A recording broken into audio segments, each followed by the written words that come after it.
Greetings, beautiful friends. It's me, Bobby, coming to you again today with another lesson of the light.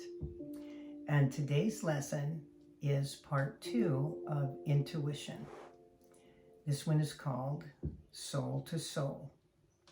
Now, the last video we did, it was called Intuition, Our True North. And on that video, I talked about what happens if you ignore that inner voice. Today, we're going to talk about what happens if you heed that inner voice and you actually listen and become aware. That gut feeling that you have is real. You don't want to discount it. You want to honor that. And the more you do, the louder Spirit will speak to you. And the more often you will receive messages that will absolutely bless you beyond belief. So, the awareness that you have of your spiritual connection, not just with Source, but with all of the souls, all the beings on earth, because we are all one. And the sooner that we can truly appreciate that and listen at a soul level, when you're talking to someone, for example, don't see their physical presence. Look into their soul. Make contact, soul to soul. The more you practice that, the easier it will become.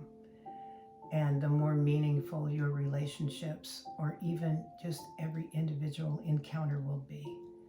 Look into their heart.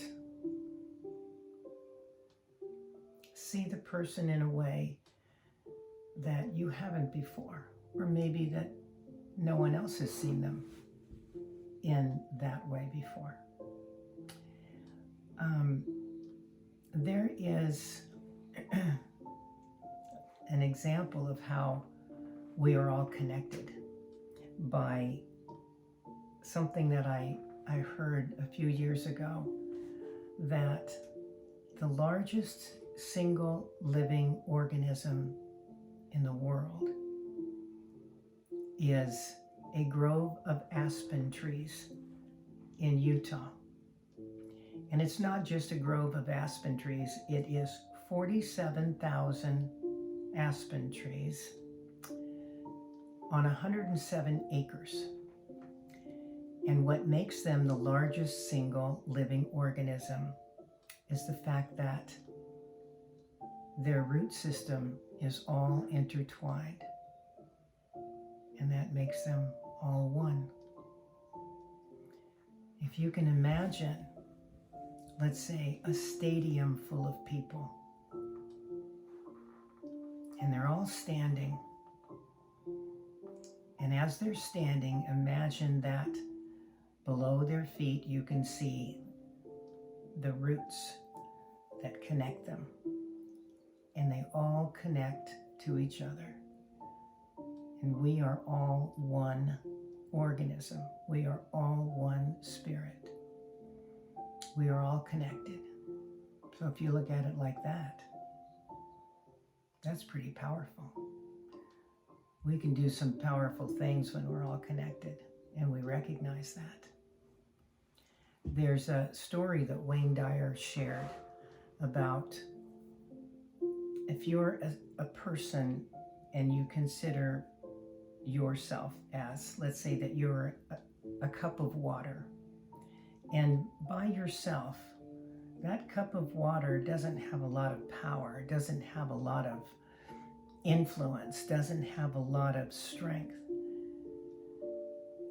But if you take that cup of water that is you and you toss it into the ocean, and you become a part of that ocean, all those cups of water, all of our souls make a tremendous impact. Can you imagine a wave that's several stories high, powerful powerful and strong, a force to be reckoned with. That's what we all are as we come together as one spirit. We're so, so powerful. So I think that when we're all one, we can communicate on a soul level if we recognize each other's souls. It's amazing what we can accomplish when we do that.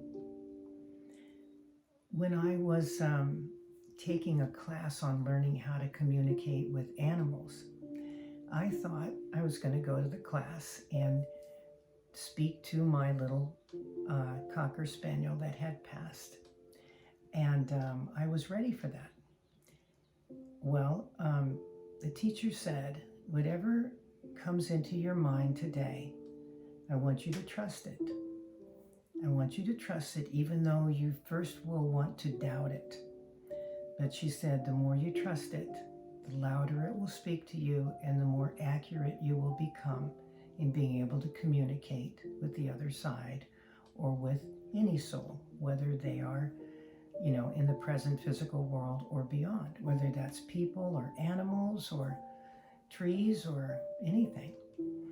And so when we got ready to do our reading, she said, okay, now I want you to exchange the picture of your dog with the person next to you. And I thought, oh no, what if I say the wrong thing? How am I going to read another animal when I don't know anything about that animal? So she had us each focus on this picture that we had of the animal. And I couldn't believe that when we were done with that assessment and we gave that information to the dog's owner, how accurate that it was. I stunned myself because I thought that can't be real what I just conveyed to her, but I trusted it and I listened, and it was what she needed to hear. So that's what happens when you listen. And there is the language that we are all born with. When we are born, people say that, psychics are born, they're not made. And I believe that that's true, that psychics are born. And we are all born as psychics because we all have that spiritual gift. We just forget it along the way. We lose it. We are innocent and trusting and unconditional love. We're non-judgmental. We have no prejudices. We have no judgment. We are taught those things. And we are taught that in speaking to our spirit guides, our angels, our ancestors, that those are imaginary friends to be discounted and not to be believed. And so we start to lose our original language. That's the language we were born with. That's the language we trusted. That's the language we connect with without words. And you can learn it again. It's important to learn it again and to trust it. Again, the more that you trust it, the louder it will become, the more blessings you will have, the more natural it will be for you. Try it. See how it works, because it works. And I hope you got something from this video today. And if you did, please pass it on. Please like, comment, and share this with your friends. And we will talk again later. Thank you for joining me. Bye-bye.